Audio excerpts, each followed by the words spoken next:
Sebelum saya mulai, kalau seandainya nanti ada yang tersinggung dalam kata-kata apa yang saya sampaikan, ini semua emang saya sengaja. Sebelumnya, Bismillahirrahmanirrahim. Assalamualaikum warahmatullahi wabarakatuh. Salam sejahtera, Om Swastiastu, Namo Buddhaya, salam kebajikan, salam,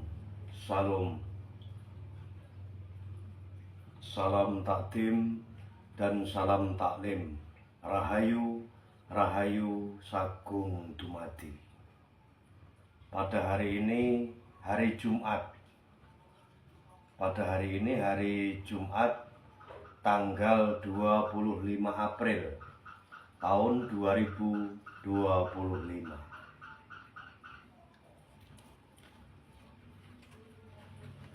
Semoga dimanapun kalian berada selalu diberikan kenikmatan, payung-payung kemakrifatan oleh Allah Subhanahu wa Ta'ala.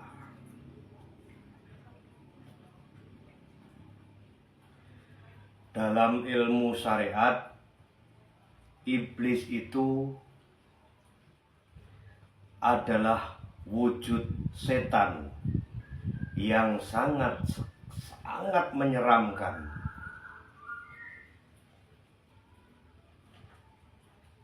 Dalam ilmu pengetahuan ilmu syariat, yang namanya iblis itu adalah wujudnya setan yang sangat menyeramkan.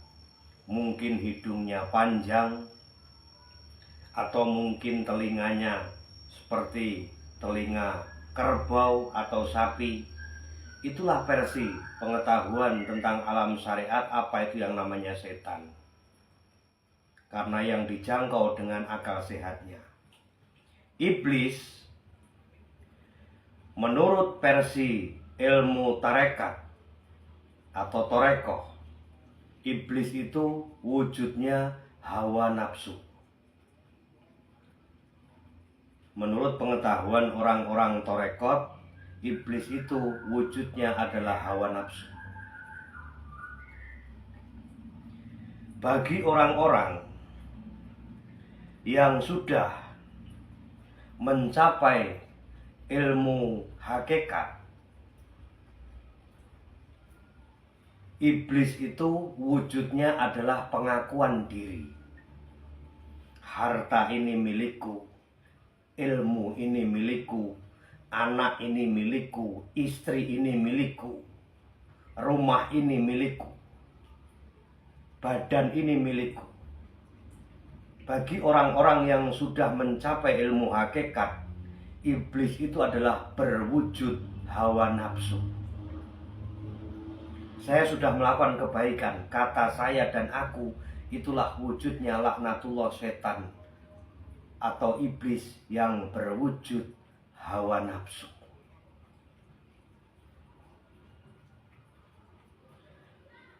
Bagi seorang hamba yang sudah mencapai tingkatan makrifat,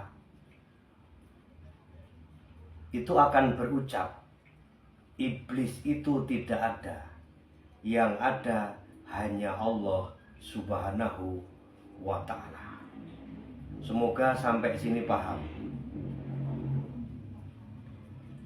Ilmu torekot, ilmu hakikat, ilmu makrifat itu mendidik untuk meniadakan supaya diri ini tidak kelihatan berilmu.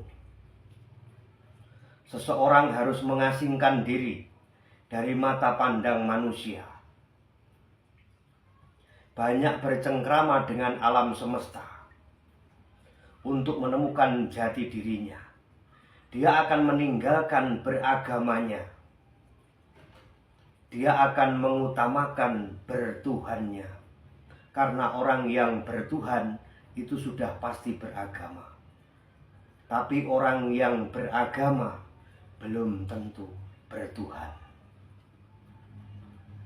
Kenapa ilmu hakikat, ilmu makrifat itu sangat-sangat jarang dilakukan dan dijalankan?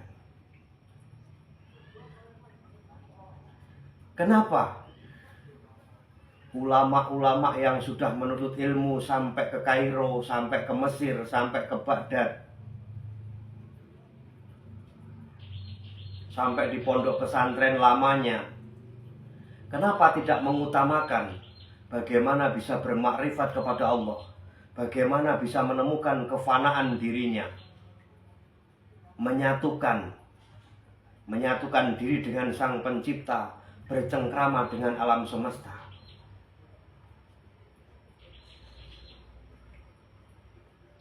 Tidak lain tidak bukan, kalau seorang ulama, seorang kiai melakukan perjalanan ilmu hakikat atau melakukan perjalanan ilmu makrifat ataupun melakukan perjalanan ilmu fanabilah dan bakobilah, dia harus mengasingkan diri. Kenapa itu tidak dilakukan? Jawabannya satu: mereka takut kehilangan pengikut atau mereka takut kehilangan umat. Karena ilmu makrifat, ilmu alam suwung, ilmu galie kangkung itu harus mengasingkan diri dalam kesunyian.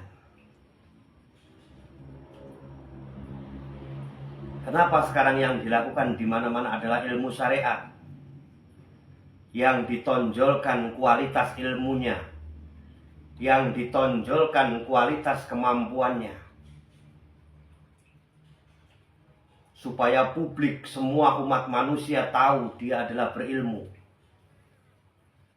Semua publik tahu bahwasannya dia adalah orang yang benar, yang bisa menuntun umat manusia. Kenapa tidak diutamakan satu hal? Bagaimana dia bisa menyatu dulu dengan Sang Penciptanya? Apakah ilmu yang didapatnya sudah bisa menjadi jaminan untuk menyatu dengan Tuhannya? Apakah ilmu yang didapatnya ketika dia menyembah Tuhannya benar-benar sudah bertemu dengan Tuhannya? Allah itu zat, bukan nama. Kalau seandainya ada yang tersinggung dalam saya membuat video apa yang saya sampaikan ini adalah kesengajaan saya membuatnya. Supaya apa? Supaya manusia tidak terlalu bahagia menikmati dari ilmu yang dia dapat. Karena semuanya adalah milik Allah Subhanahu wa Ta'ala. Jangan pernah mencari hidup dari umat, tapi hidupilah umat. Jangan pernah mencari hidup dari ilmumu, tapi hidupilah ilmumu. Jangan pernah engkau tunjukkan keistimewaan tubuhmu di hadapan mata manusiamu, tapi tunjukkanlah keistimewaan tubuhmu di hadapan Tuhanmu. Wallahumma biqilamitoriwatkum minkum. Wassalamualaikum warahmatullahi wabarakatuh. Kepada Allah saya meminta ampun. Kepada panjenengan semua saya minta ikhlasnya dunia sampai akhirat. Salam merdeka.